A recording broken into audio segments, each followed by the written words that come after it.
This one got hit down low in the bottom here.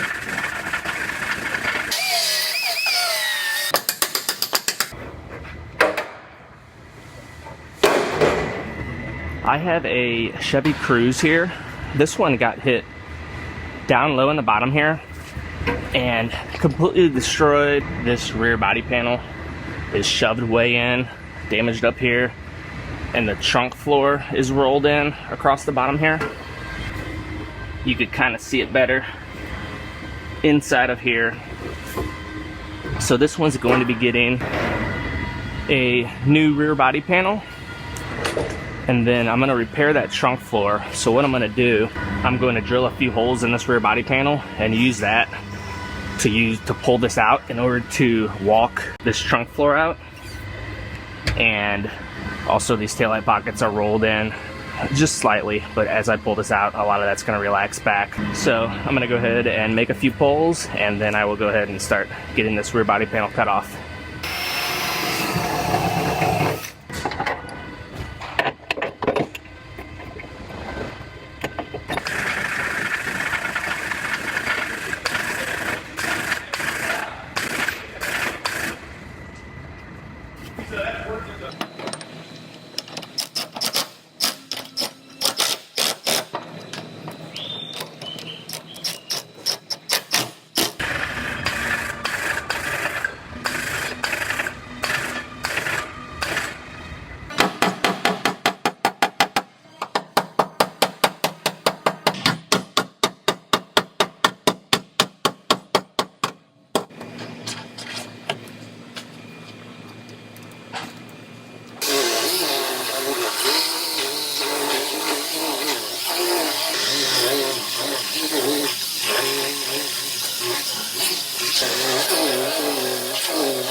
So I have this one all fit together. The trunk lid shuts and latches and seals nicely. All the gaps going all the way around are nice and even. So I'm going to go ahead and I'm going to lift this bumper cover and tail lights and everything back off, and I'll get this rear body panel welded on.